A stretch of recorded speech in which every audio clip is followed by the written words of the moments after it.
إذا تكلمنا عن النقطة يعني الفاصل بين الريف والمدينة، يجب دائما أن نرجع إلى التنظيرات التي تتكلم عن الجانب. إذا أخذنا المقاربة الخلدونية، ابن خلدون في مقدمته يشير بأن المدينة فيها مفسدتان اثنتان، مفسدة الأخلاق أولا ثم مفسدة المعاش ثانيا.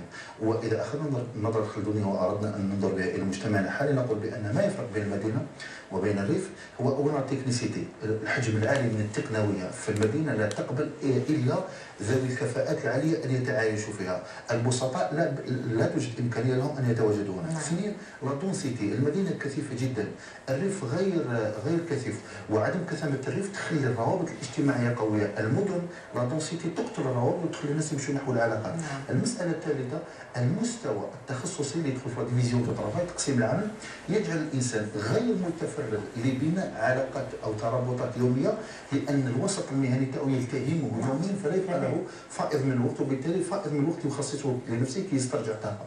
وبالتالي لما نرجع إلى فهم الطابع الحقيقي نرى بأن إنشاء دور العجزة جاء في المجتمعات الأوروبية كحل مشكل، ولكن في نهاية المطاف تصور بأنه لم يحل المشكل. وبالتالي الآن نشوفوا في ألمانيا ما يسمى بنموذج الالتر جاردن، خاصة لما نمشوا في مدينة فرانكفورت اكزاكتومون، في واحد المنطقة يقولها شفارزوالد الغابة السوداء، داخلا نجد الالتر جاردن. الالتر جاردن هي تقريبا بالوقت اليوم مدينة للمسنين، ولكن لما ندخل نحن الشباب مع المسنين نتفاعل معهم في الرياضة، في الكتابة، في القصة، في الرواية، بمعنى المسنون لم يؤذلوا.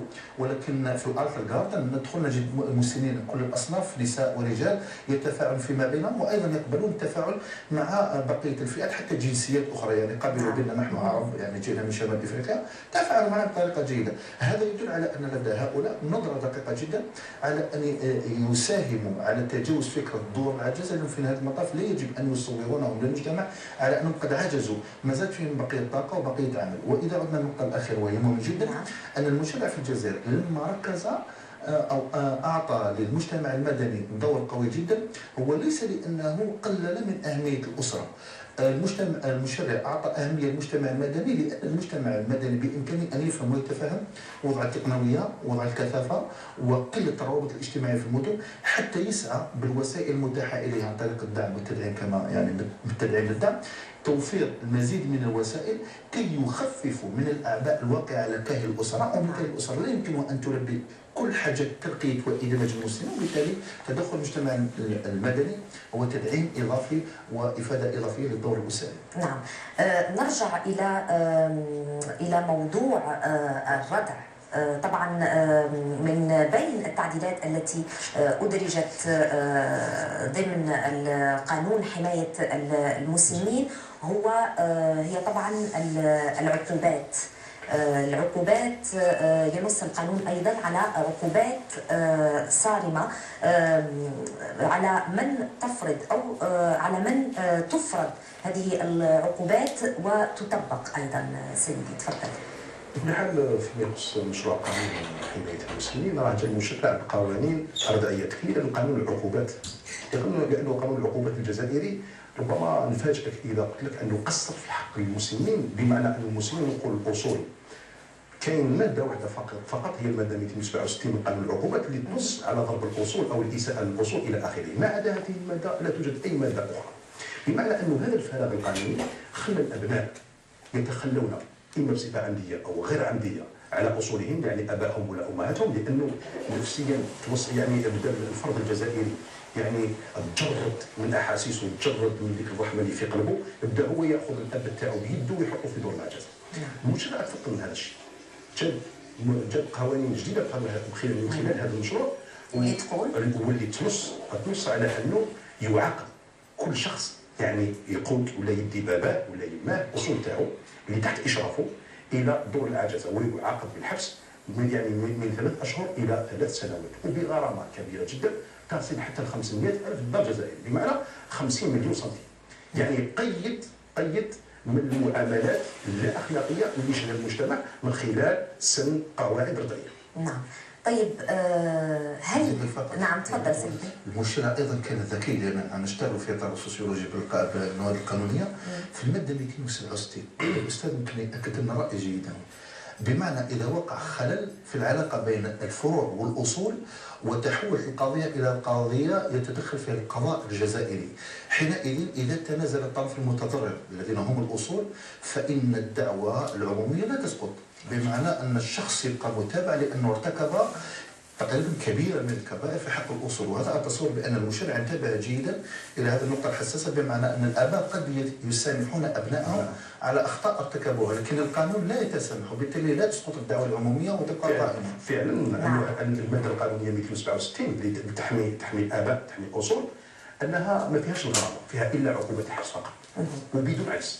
يعني حتى الإنسان الأب أو الأم إذا راح رفع شكوى ضد الابن تاعو، قال باللي ضربني هذا الابن، حتى ولا ما تجيبش الشهاده بدون عجز راه يعاقب. وعقوبات جد صارمه، لكن هذا لا يكفي اعتبارا للاشياء اللي رانا نشوفوها. يعني فعلا هذا هو السؤال الذي كنت اود ان اطرحه، هل هذه العقوبات التي ينص عليها القانون هل تكفي؟ لانه فيه العقوبات فيه ايضا الجانب الاخلاقي، ربما هذا الشخص المسن الوالد او الوالده يرجع ويعيش مع ابنه او بنته في نفس البيت، لكن أكثر من هذا هو ربما طريقة المعاملة والتعامل مع هذا الشخص المسن. في أشخاص يمكثوا بنفس البيت مع أولادهم ومع أبنائهم، لكن يعانون أيضا من صعوبات ومن مشاكل أيضا. القانون كيف يحمي القانون هذا الأشخاص؟ نعم تفضل. من المهم جدا ان ناتي بالمقاربه السوسيولوجيه الدقيقه لهذا المشكل. نعم. يعني احسنت طرح هذا السؤال. المشكل ان رجل القانون او المشرع ينتبه بدرجه اساسيه الى ما يسمى علماء الاجتماع تحقيق الرصيد المرتفق. الرصيد المرتفق هو انه يصدر مجموعه من القوانين وهو يعرف بان الردع لا يحل المشكل، ولكن يضع نوع من جذور حاميه لتلك العلاقات التي تربط الفروع بالاصول، وبالتالي يخفف من ميل جيل الشباب ولا جيل يعني الصغار من الاعتداء او هجران الكبار. وبالتالي لما نمشي في هذا السياق نشعر بان هذه المساله تركز بدرجه اساسيه على وضع هذا الرصيد المرتفق، لكننا اذا عدنا في الاصل لا يمكن ان نحل المشكله الا اذا احطنا باصولها وفروعها، لان المشكل اذا كان ذا بعد اقتصادي لن تحلها رضعيه القوانين ولا اي اساليب اخرى، لان الاوضاع الاقتصاديه خاصه المستوى المعيشي لا يرتقي الى مستوى تسويه العلاقه بين الطرفين، وبالتالي تبقى هناك دوما توترات وتذمرات بين الابناء والمسنين. النقطه الثانيه اذا كان عندها بعد اجتماعي، حينئذ نتصور يعني من الناحيه السوسيولوجيه ان المجتمع المدني اذا توفرت له شروط كامله بامكانه ان يغير الوضعيه اذا كان لها اصل اجتماعي، ويصعب الوضع اذا كان عندها اصل اقتصادي. هذا هو المشكل، وانا اتصور بان المشرع اخذ بعين الاعتبار حاله البعد الاقتصادي اكثر من البعد الاجتماعي، لذا جاءت القوانين رادعه لمثل هذه التصرفات. نعم، نرجع الى الجانب القانوني. تفضل سيدي. بالنسبه للجانب القانوني ايضا في هذا قانون حمايه المسنين، حتى المشرع كان ذكي ايضا وتفطن للفئه المشرفه على هذا المسنين، يعاقب اي انسان يستغل هذا المسن في امواله، ويعاقبوا عقوبات رضعيه ايضا، عقوبات بالحبس. لماذا نقول على انه كاين ردع؟ ربما الاستاذ راه عطى يعني معطيات اقتصاديه الى اخره، لكن من الجانب القانوني ان المشرع يعني استحدث قوانين من بينها انه تكون منحه او مساعدات للعائله ولهذا المسن. اذا منحت لك الدوله هذه المنحه، بمعنى انه راك لاباس بك تنجم يعني تقوم بهذا المسن الى اخره. في حاله ما اذا تجاوزت حدودك مع هذا المسن، يعني ربما رغم هذه الاعانات ورغم هذه المنح الى اخره وتروح تدي باباك ولا يماك تضر عجزه، راك تتلقى العقوبه اللازمه.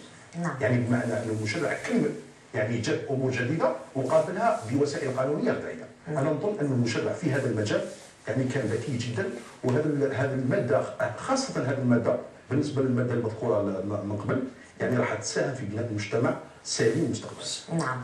طيب التعديلات طبعا شملت ايضا كل من المواد 16 17 المادة 18 22 26 والمادة 33 أيضا.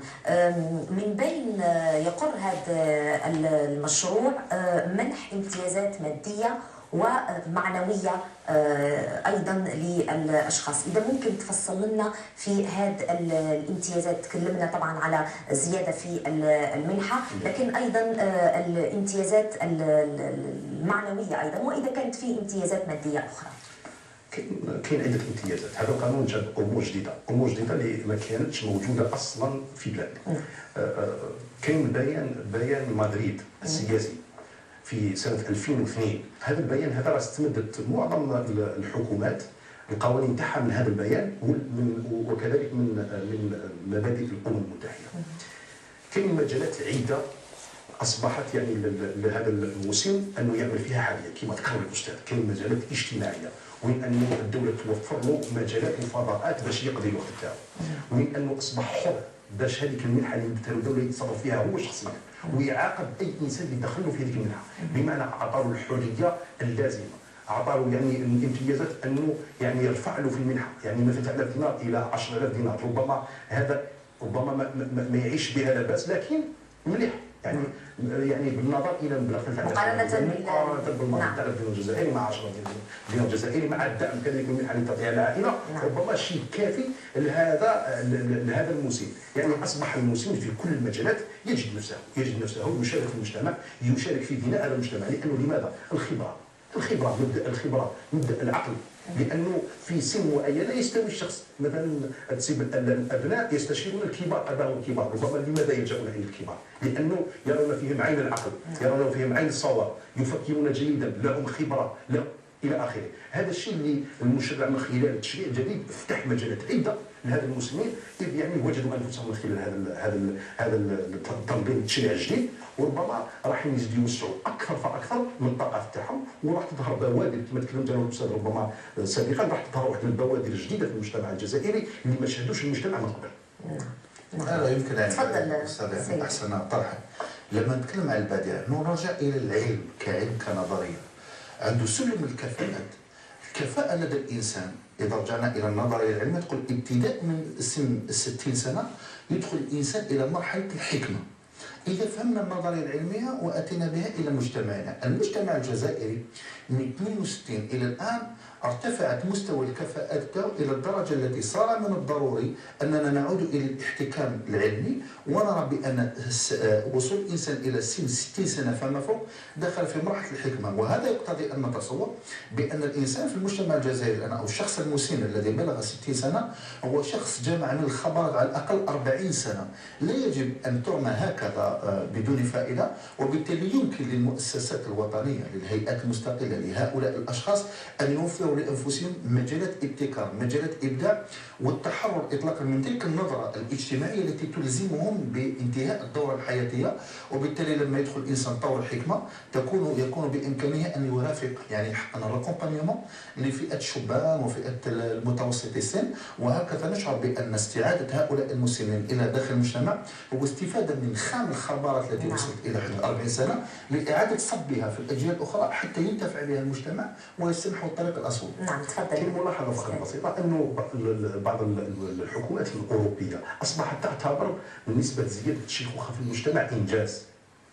لماذا؟ لأنها وصلت إلى حد أنه ربما كاين سن معين 80 سنة يعيشوا إلى 80 سنة راه ينجح، لأنه راه ينجح الإنسان يعيش 80 سنة، بمعنى قضاء الأمراض، بمعنى أنها نجحت باش توصل هذاك السن، يعني يعتبر إنجاز. هذا الشيء اللي يسير هذا المشروع، يعني باش يعني الرعايه الصحيه باش هذا المسن يسيب روحه ويكون قادر باش يمد وقادر على العطاء اكثر، وينجم يعني السنه تاعو تزيد تكبر الى ما عليه. ربما كانت السن يعني معدل يعني العمر يعني 65 سنه 70 سنه وين يتوفى الانسان، يعني حسب التقديرات في كل مجتمع، الى انه نجموا نتوصلوا به حتى 80 سنه، نجموا نتوصلوا لما لا 90 سنه الى اخره. هذا يعتبر انجاز في المجتمعات الاوروبيه. لازم احنا كذلك نفتخروا به ونعتبر انجاز. لانه نعطيك مثال انه في 2015 تكون نسبه الشيخوخه او نسبه يعني الشيخوخه في المجتمعات العالميه 1.1 مليون نسمه، بمعنى انه هذه النسبه تعتبر اكبر من نسبه الزيادات في 2015. لهذا لازم هذه الفئه راح تكون فئه كبيره مستقبلا، لازم نعطوها الاهتمام اللازم، لازم نعطوها الرعايه الواجبه، ولازم يعني بمفهوم العاميه انه نتهلاو فيها. هذا الشيء اللي جاء به المشرع الجديد، نعم. وهذا الشيء اللي راح ينجح المجتمع الجزائري مستقبلا ان شاء الله. نعم، لكن وللاسف الشديد بين النظري والتطبيقي فرق كبير، خاصه عندما تحدثت عن